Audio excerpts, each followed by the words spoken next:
오늘 본문의 주인공은 유다의 히스기야 왕입니다. 히스기야 왕이 누굽니까? 그의 이름의 뜻은 여호와께서 강하게 하셨다, 이런 의미를 갖고 있어요. 정말 그 이름처럼 하나님께서 그 히스기야를 강하게 하셨나요? 히스기야를 알려면 아버지 때로부터 아는 것이 도움이 됩니다. 히스기야의 아버지는 아하스 왕이었어요. 아하스 왕의 정책은 친아수르 정책입니다. 그 당시 세계 상황은 아수르, 친아수르 쪽이냐 친애굽 쪽이냐 이렇게 양분이 됩니다. 그런데 아하스는 친아수르였어요. 아수르가 더 멉니다, 이 애굽보다. 그래도 아수르와 외교와 국방 정책을 함께 동맹에 들어갔어요. 왜냐하면 남쪽 유다 주변에 북쪽 이스라엘과 아람 또 다른 나라들이 다 애굽과 연합 전선을 폈어요. 그래서 애굽 동맹이에요. 애굽 동맹. 그런데 남쪽 유다는 이 애굽 동맹에 들어갈 수가 없어요. 왜냐하면 애굽 동맹에 이미 들어가 있는 북쪽 왕국 이스라엘이 있기 때문에 우리 남북한이 서로 싸우듯이 북이스라엘 남유다가 서로 싸우기 때문에 북한하고 우리가 같은 동맹에 못 들어가듯이 남쪽 유다도 북쪽 이스라엘과 같은 동맹에, 군사 동맹에 들어갈 수가 없었어요. 친애굽 동맹에 들어갈 수가 없었어요. 그래서 이제 아수르 동맹에 들어가게 되는 거죠. 아수르 입장에서는 두 손 들고 환영입니다. 너무나 좋아요. 자기 동맹이 하나 생겼으니까. 그런데 이제 애굽 동맹 쪽 아람이라든지 이런 나라에서 자꾸 쳐들어오는 거예요. 유다 땅을. 유다는 조그만한 나라거든요. 자꾸 쳐들어오니까 아수르에 도움을 요청합니다. 그랬더니 공짜가 없어요. 오늘날에도 동맹에 들어가면 그 군사 방위비도 내고 분담금을 내야지 무임승차는 오늘날에도 없지만 옛날에도 없었어요. 그래? 니네 나라가 위급하다고 와서 도와주십시오. 동맹군이잖아요. 그래도 전비는 내야지.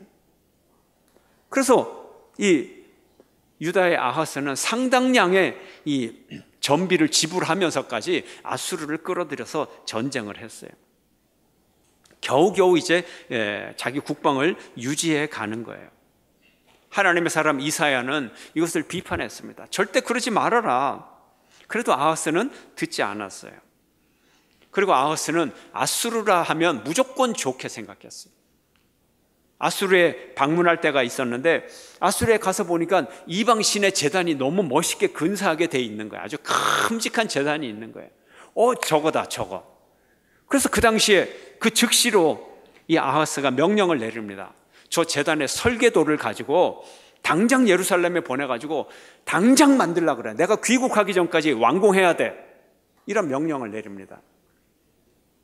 그래서 그 설계도를 급히 파발마에다가 부탁을 해서 익스프레스로 이제 예루살렘에 도착을 했어요.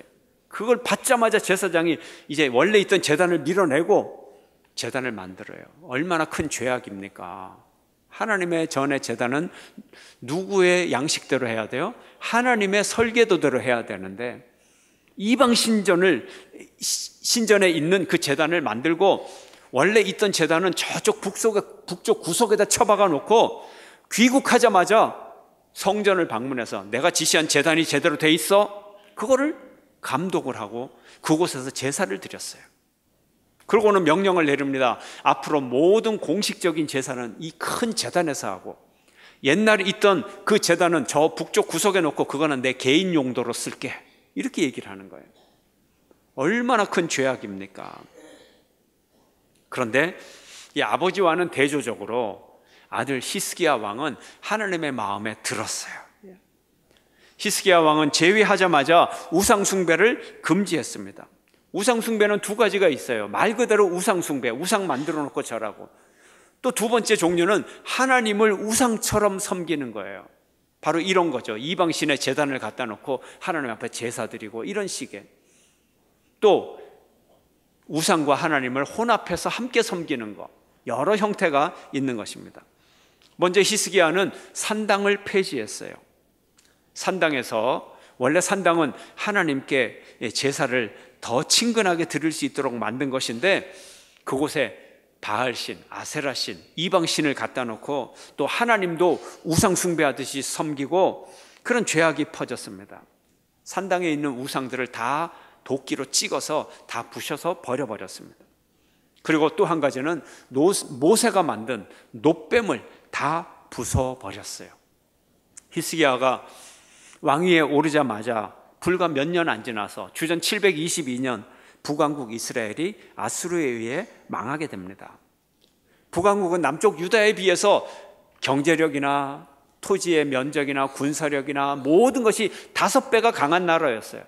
그러나 초강대국 아수르를 견딜 수가 없었어요. 3년 동안 전쟁을 하다가 완전히 망해버렸어요. 그래서 인구의 반이 포로로 끌려가고, 그 남은 자리에 또 아수르의 백성들이 와서 함께 살아가는 그런 비참한 처지가 되었어요. 이것을 바라보면서 하나님의 약속과 율법을 지키지 않으면 이렇게 비참한 역사적 종말을 맞이한다는 교훈을 알게 됐습니다. 경고를 받게 됐습니다. 그런데 이제 북왕국이 망하고부터는 전세가 좀 변화가 되었어요. 형제의 나라인데, 같은 민족인데 티격태격 싸우다가 원수처럼 지냈는데, 이제 원수가 사라져 버리니까 군사 전략이 바뀐 거예요. 더 이상 멀리 있는 아수르하고 동맹을 맺을 필요가 없어요. 가깝게 있는 나라들하고 동맹을 맺고 애굽하고 동맹을 맺어서 편하게 쉽게 그렇게 지내면 되는 거예요. 근데 문제가, 결정적인 문제가 있는데, 그것은 뭐냐 하면 아수르가 요구하는 조공이 너무 많았던 거예요. 아버지 때로부터 친아수르 정책을 피면서 조공을 바쳐왔는데 이게 너무 많아가지고 국가 경제가 흔들리고 이제는 완전히 망하게 됐어요. 친아수르로 있는 이익이 하나도 없는 거예요. 그래서 나라가 망할 정도니까. 그래서 안 되겠다, 정책을 바꾸자, 전략을 바꾸자. 친아수르에서 반아수르, 친이집트, 친애굽으로 바뀌게 되는 거예요. 동맹을 바꿨어요. 아수르 입장에서 보니까 나한테 조공을 바치던 저 조그마한 나라가 이제는 애굽으로 가서 애굽에다가 조공을 바쳐? 아주 괘씸한 괘씸죄가 있잖아요. 가만히 있겠습니까? 아수르가. 잘됐다, 전쟁을 일으키는 거예요. 이때 이사야가 찾아와서 히스기야에게 말합니다. 왕이시여, 그러시면 안 됩니다. 우리보다도 5배나 강했던 그 북쪽 이스라엘이 아수르에 망했는데, 망한 모습을 뻔히 보고도 아수르에게 등을 돌린다고요? 왕 돌았습니까? 진짜 중요한 것은 하나님의 말씀대로 살아가는 겁니다. 왕이시여, 왕의 머리는 지금 친아수르냐 반아수르냐 이것으로 가득 차 있지만 그것이 죄악입니다. 왕의 관심사는 친아수르 반아수르 이것이 아니고, 우리가 하나님께 붙어 있느냐, 친하나님이냐 반하나님이냐, 친율법, 친하나님의 말씀, 이것이 더 중요합니다. 히스기야는 왕이잖아요. 군사, 경제, 동맹 이런 걸 생각해야 되잖아요. 종교인 이사야가 와가지고 하나님을 더 섬겨야 된다. 히스기야가 어떻게 생각했나요? 그거는 종교의 얘기야. 그건 종교야.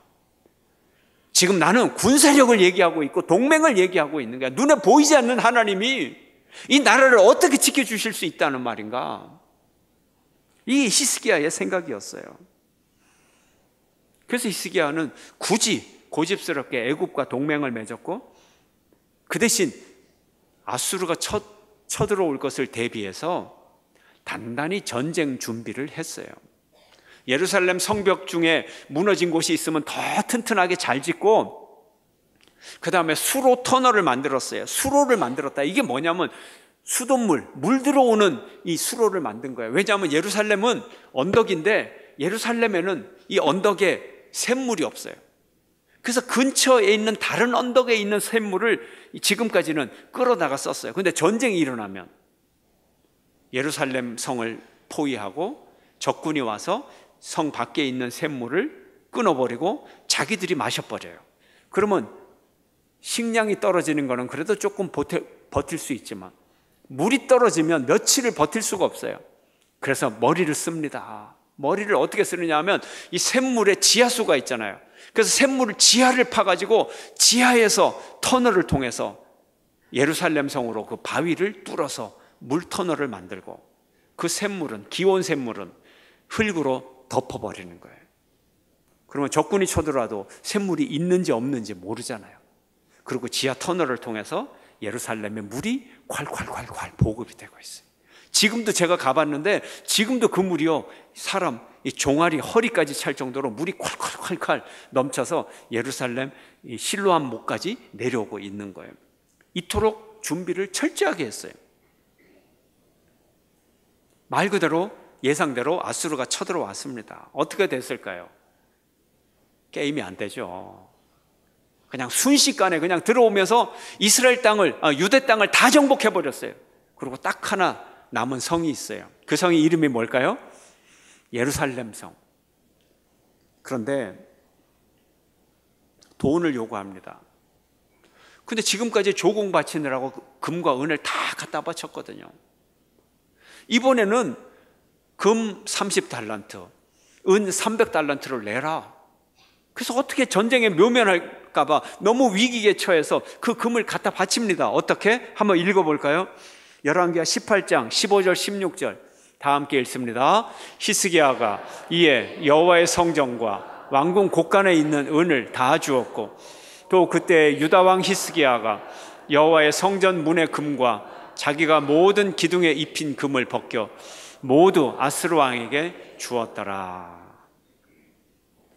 참 이런 걸 읽으면, 이런 성경을 읽으면 성경이라서 읽고 나서 아멘 해야 되는데 아멘 할 수가 없어요. 너무 비참한 장면. 금이 없으니까 어떻게 해요?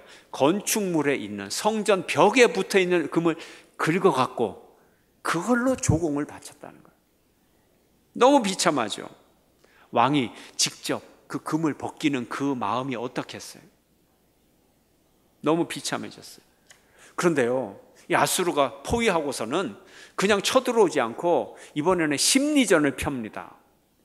그 심리전을 펴가지고 내부 분열이 일어나서 반란이 일어나도록 만드는 거예요. 그래서 히브리 말을 잘하는 랍사게라고 하는 장군을 시켜서 우리가 남북한에서 큰 확성기를 가지고 서로 심리전을 펴듯이 사내립이 성벽 바깥에 높은 곳에 올라가서 요즘 식으로 메가폰을 붙잡고 히브리 말로 하는 거예요. 예. 백성들이 다 알아듣게 큰 소리로. 그 심리전의 내용은 세 가지예요. 첫 번째, 애굽을 의지하지 말라. 상한 갈대 같은 존재다. 두 번째, 하나님을 의지하지 말라. 세 번째, 히스기야를 신뢰하지 말라. 이걸 계속 얘기하는 거예요. 히스기야는 이 사내립의 이 히브리어 연설로 인해서 무척 괴로웠어요. 백성들이 그걸 다 계속 듣는 거예요. 하루 종일 듣는 거예요. 애굽을 의지하지 말라. 하나님을 의지하지 말라. 히스기야를 의지하지 말라. 곧 반란이 일어날지도 몰라요. 백성들은 지쳤습니다. 힘들었습니다. 근데 히스기야의 고통은 반란이 일어나서 자기가 죽을까 하는 그런 고통이 아니라 하나님의 이름이 모욕을 당하는 것에 대해서 그는 고통을 당했어요. 하나님의 이름이 이방인에 의해서 곧 모욕을 당하는구나. 그게 너무 괴로웠어요. 너무. 하나님의 역사가 사라지는구나. 너무 괴로웠어요. 그래서 선지자 이사야에게 사람을 보내서 기도해달라고 하고 하나님의 뜻을 알려달라고 부탁을 합니다. 이제는 한 걸음 더 나가서 이 아수르에서 편지로, 서류로 이제 항복 문서를 전달을 하는 거예요. 너희들은 더 이상 애굽을 의지하지 말고, 더 이상 하나님을 의지하지 말고, 더 이상 히스기야를 신뢰하지 말고, 자, 문서에 사인하고 항복해라. 편지를 보내온 거예요. 이제 그 편지를 히스기야가 받고 성전으로 들어갑니다. 하나님의 성전으로 들어가서 하나님 앞에 그 편지를 딱 펴놓고 이렇게 고백을 합니다. 오늘 본문 14절입니다. 함께 읽습니다. 히스기야가 사자의 손에서 편지를 받아보고 여호와의 성전에 올라가서 히스기야가 그 편지를 여호와 앞에 펴놓고 여호와 앞에 그것을 펴놨어요. 그동안 국가 정책을 잘못해온 것 하나님 앞에 회개했어요. 하나님이 주신 말씀을 지키지 않은 것 하나님 앞에 회개했어요. 그리고 하나님이 어떤 분인지 고백을 합니다. 어떻게 고백합니까? 살아계신 하나님을 고백합니다. 하나님은 살아계십니다. 하나님은 살아계심으로 능력 있는 주님이십니다. 하나님 역사하여 주세요. 그 16절의 말씀입니다. 함께 읽습니다. 여호와여 귀를 기울여 들으소서. 여호와여 눈을 떠서 보시옵소서. 산헤립이 살아계신 하나님을 비방하러 보낸 말을 들으시옵소서. 하나님 앞에 그 편지를 펴놓고 하나님 내 기도를 귀를 기울여 들으시옵소서. 하나님 이 편지를 직접 읽어 보시옵소서. 이 편지에 보면 아수르 왕이 하나님을 모욕했습니다. 하나님을 헛된 우상이라고 얘기했습니다. 이렇게 기도했던 것입니다. 그리고 하나님께서 창조주이심을 고백하십니다. 하나님이 창조주시잖아요. 하나님의 민족과 하나님의 국가와 나라를 만드시고 그래서 온 우주 만물을 만드셨는데 하나님이여 구원하여 주시옵소서. 15절의 말씀이 그겁니다. 함께 읽습니다. 그 앞에서 히스기야가 기도하여 이르되 그룹들 위에 계신 이스라엘의 하나님 여호와여 주는 천하 만국의 홀로 하나님이시라. 주께서 천지를 만드셨나이다. 아멘. 16절에 살아계신 하나님, 15절에 창조주 하나님, 하나님을 고백합니다. 하나님만이 이 상황을 변화시킬 수 있는 것입니다. 우리 하나님 여호와여 원하오니 이제는 우리를 구원하여 주시옵소서. 하나님이 하나님 되심을 천하 만국의 백성들이 알게 해주시고 이 역사를 통하여 알게 하여 주시옵소서. 이렇게 기도를 했던 것입니다. 히스기야가 간절히 기도하면서 선지자 이사야와 함께 기도해달라고 요청을 했어요. 함께 기도했어요. 근데 기도 응답이 언제 왔습니까? 언제 왔습니까? 기도하자마자 기도 응답이 오기 시작했던 것입니다. 살아계신 하나님이 일하시기 시작을 했습니다. 열왕기하 19장 35절 보면 바로 그 밤에 하나님이 응답을 하셨어요. 함께 읽겠습니다. 이 밤에 여호와의 사자가 나와서 아수르 진영에서 군사 18만 5천 명을 친지라. 아침에 일찍이 일어나 보니 다 송장이 되었더라. 아수르 왕이 아침에 일어나 보니까 군인들이 점호를 할 수가 없는 거예요. 알고 보니까 18만 5천 명이 죽어 있었습니다. 하룻밤에 18만 5천 명이 죽었어요. 전쟁을 할 수가 없어요. 군대를 다 잃어버렸어요. 아수르 왕 산헤립은 그 즉시로 퇴각하여 본국으로 돌아갑니다. 패전하여 돌아온 왕, 그 왕위를 유지할 수 있습니까? 아니요. 당장 폐위되고 신하에게 살해당하여 죽게 되었습니다. 하나님은 살아계십니다. 히스기야는 살아계신 하나님께서 눈에 보이지 않는 하나님이 어떻게 군대를 이길 수 있느냐고 처음에 부정을 했지만 그가 하나님 앞에 나가 간절히 기도하자 눈에 보이지 않는 하나님이 눈에 보이는 군대를 이겼던 것입니다. 이것이 하나님의 능력입니다. 하룻밤에 18만 5천 명을 죽일 수가 없어요. 전쟁을 통해서 18만 5천 명을 죽이려고 하면 아주 참혹한 전쟁을 치러야 되는 거예요. 엄청난 참혹한, 그렇잖아요. 18만 명을 죽이려면. 그리고 아군의 피해는 또 얼마나 많습니까? 18만 명을 이기려면 그것은 이긴 전쟁이 아니죠. 이겨도 이긴 전쟁이 아니고 양쪽이 다 패한 전쟁이 되는 거예요. 그러나 하나님은 숨소리 한 번 안 내고 그 밤에 그냥 잠들었던 그 18만 5천 명의 병사들이 그냥 영원히 그 자리에서 잠들어 버렸어요. 이게 하나님의 능력인 것입니다. 하나님의 능력은 어려운 것이 없습니다. 하나님의 은혜는 우리에게 무엇이든지 베풀어 주시는 것입니다. 오늘은 예루살렘에 예수님께서 나귀를 타고 입성한 날을 기념하는 날입니다. 예수님은 나귀를 타고 겸손한 모습으로 예루살렘에 입성하셨습니다. 사람들은 겉옷을 펴고 그리고 그 옷을 길에 깔고 손에는 종려나무를 흔들면서 호산나 다윗의 자손이여 찬송하리로다 예수님을 환영했습니다. 그래서 부활절 한 주일 전 주일을 우리는 종려주일이라고도 하고 고난주일이라고도 부르는 것입니다. 그래서 종려주일이라고 부르는 것입니다. 오늘 본문의 히스기야가 바로 예수님을 향하여, 바로 하나님을 향하여 살아계신 하나님 우리를 구원하여 주시옵소서 이렇게 기도했습니다. 호산나 외친 것과 같습니다. 호산나 외쳤던 것입니다. 살아계신 하나님을 자신의 삶과 역사의 현장 한가운데 초청해서 구원해달라고 기도했던 것입니다. 하나님은 또한 창조주이십니다. 나라와 민족과 인생의 창조주시오 주인이신 것입니다. 히스기야는 자기 지혜로 국방과 외교를 감당했지만 위기를 맞아 이 모든 것을 포기하고 하나님의 능력을 의지했던 것입니다. 오늘 우리는 어떻습니까?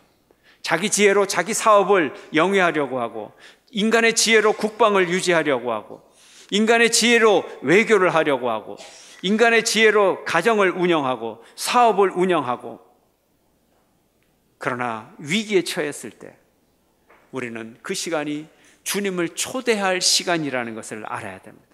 주님 앞에 기도할 시간이라는 것을 알아야 하고 눈에 보이지 않는 하나님 앞에 나가 의지해야 될 시간임을 알아야 되는 것입니다. 우리가 하나님을 향하여 구원해 주시옵소서. 예수님을 향하여 호산나 구원해 주시옵소서. 우리가 하나님을 향하여 구원해 주시옵소서 기도를 해야 되는 것입니다. 사탄은 예수님을 십자가에 못 박고 승리의 계가를 불렀습니다. 예수님은 십자가에서 돌아가셨습니다. 철저하게 무력하게 패배한 것처럼 보였습니다. 그래서 돌아가신 예수님은 죽은 사람들이 내려가는 음부에까지 내려갔습니다. 그러나 그곳에서 예수님은 죽음의 권세를 부수고 음부의 문을 부수고 음부를 파괴하고 부활하셨습니다. 그래서 음부는 더 이상 사람들을 가둘 수가 없게 되었습니다. 지옥은 더 이상 존재하지 않아요. 지옥은 더 이상 존재하지만 지옥의 역할을 감당할 수가 없게 되었어요. 왜? 예수님이 지옥을 부셔버렸기 때문에. 그래서 예수님이 부활하셨고 모든 사람들이 예수님을 따라 부활할 수 있게 되었던 것입니다. 이것이 살아계신 하나님의 능력입니다. 우리의 종려주일은 언제입니까? 오늘이 우리의 종려주일입니다. 종려주일이 무엇입니까? 왕으로 오시는 주님을 영접하는 날입니다. 구세주로 오시는 주님을 영접하여 우리가 구원을 받는 날입니다. 오늘 종려주일 우리는 주님을 우리의 삶에 영접해야 됩니다. 그리고 기도합니다. 오 주여 구원하여 주시옵소서. 오 주여 구원하여 주시옵소서. 우리의 삶에 오시옵소서. 당신을 초대합니다. 우리가 주님을 향하여 기도한다면, 주님을 향하여 우리가 탄식한다면, 우리의 삶의 위기 가운데서 우리가 주님을 향하여 간구하고 절규하고 하나님을 부른다면 주님은 오셔서 우리를 구원해 주실 것입니다. 오 주여 오시옵소서. 오 주여 위기에 처한 우리 인생의 예루살렘 성에 오시옵소서. 우리 교회에 오시옵소서. 우리 가정에 오시옵소서. 우리 기업에 오시옵소서. 이 대구 땅에 오시옵소서. 주여 이 나라에 오시옵소서. 주님 왕으로 오셔서 우리의 삶 한가운데 임하여 주시옵소서. 호산나 호산나 우리의 왕이여 호산나 호산나 주여 구원하여 주시옵소서. 주님 앞에 기도하는 저와 여러분이 되시기를 주의 이름으로 축원합니다.